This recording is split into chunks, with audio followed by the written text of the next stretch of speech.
ఈ మన వారనేది ఏముంది, అంతా ఒకటే.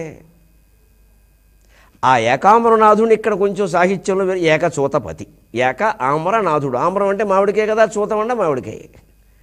ఏకచూతపతి అన్నాడు. అంటే నిజంగా మా కాకినాడలో ఒంటిమామిడి జంక్షన్ ఉంది, అదే ఏకాంబరనాథుడు ఉండే చోటు. ఒంటిమామిడి కూడా ఏకాంబరనాథుడే, మరి ఒంటి మామిడి. అందుకని ఒంటిమామిడి జంక్షన్ అంటే ఏకాంబరనాథ ఆలయం ఉన్న చోటే ఏకాంబర, అలాగే ఏకచూతం.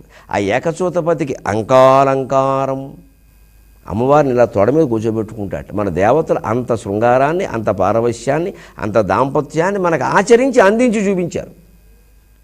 మనం దాన్ని మహాపాపంగా భావిస్తున్నాం. ఇక్కడ ఎవరైనా కాస్త ఆధ్యాత్మిక ప్రవచనం చేస్తూ కాస్త ఏమైనా శృంగారం మాట్లాడితే అది ఏమిటండి ఆ మాటలు, అప్పుడు ఏం అంత అపచారం, పాపమా? పొద్దుకుకుతే చేసే పని ఇదే, మళ్ళీ కబురు చెప్పడం. ఇక్కడ ఏమీ పాపం లేదు అందులో. దాన్ని సైతం ఆధ్యాత్మికమయంగా మార్చారు. ఓషో పుస్తకాలు చదివితే అర్థమవుతుంది, సంభోగం నుంచి సమాధికి అని. మనం దేన్నైనా పూర్తిగా అనుభవించే అసలు ఏది అంతా సగం సగమే. 5 నిమిషాలు కూర్చుని కాఫీ తాగడానికే తీరిక లేని వాళ్ళం మనం. అది కూడా పనులు చేసుకుంటూ తాగుతాం. ఇంకా మనకి జీవితమేమి అర్థమవుతుంది, శృంగారమేమి అర్థమవుతుంది. పరమేశ్వరుడికి అది అర్థమైంది కాబట్టే ఇంతకంటే సాఫ్ట్వేర్ హార్డ్వేర్ చేసేది ఏమీ లేదని అమ్మవారిని వచ్చి ఇక్కడ కూర్చోమన్నాడు. అంకాలంకారం, ఆయన అంకం మీద, ఆయన తొడ మీద ఈవిడ అలంకారం అంట. అప్పుడు వెంటనే ఈవిడ పరిస్థితి ఏమిటి? అంకురిత స్తన కోరకం, వక్షస్థలం అనేటువంటి మొగ్గలు అంకురించినట్టుగా ఉందట. పులకించిపోయింది ఆవిడ శరీరం. నా భర్తకి నేనంటే ఎంత ప్రేమ. సంసారాలు బాగుండాలంటే ఈ స్పర్శ చాలా ముఖ్యం. భార్య పని మీద భార్య తిరుగుతుంది, భర్త పని మీద భర్త తిరుగుతూ ఉంటాడు ఇంట్లో. వెళ్ళిపోతూ ఓసారి ఇలా వెళ్ళిపోండి బొగ్గ మీద, సరదాగా ఉంటుంది.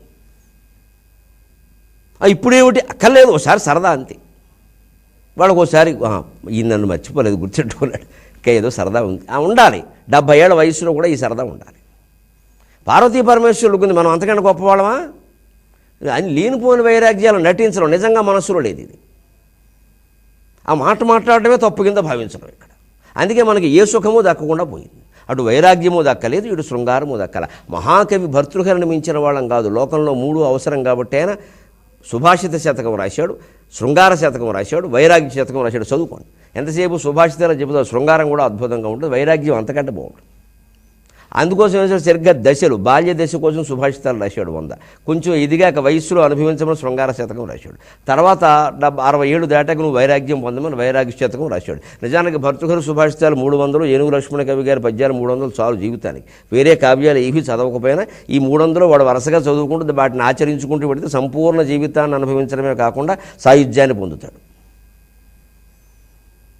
అందుకని నీతితో మొదలుపెట్టి శృంగారంతో మధ్యస్థం గావించి వైరాగ్యంతో ముగిస్తాడని. శ్రీసుర సింధు తీరమున సీత నగోపల సీమయందు పద్మాసనవర్తినై శివునుపస్థియునర్పగ యోగ విద్యతే భాషితమైన నా తనువుపై తమ మేనుల తీట తీర అత్రాసముగా కురంగములు రాపులు రాయుట ఎనడో గదా. సుభాషితాలు 300వ పద్యం ఇది, చిట్ట చివరి పద్యం. చూసుకోండి.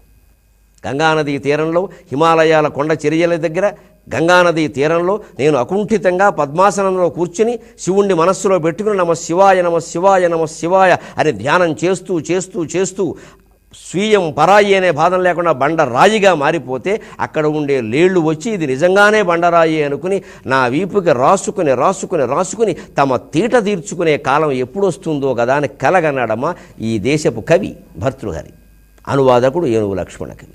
ఆ రకంగా తన శృంగారంతో ఆయన్ని పరవశింపజేస్తుంది, ఆయన తన సరసంతో ఆవిడ్ని పరవశింపజేస్తున్నాడు. ఇది దంపతులు ఉండాల్సిన విధానం.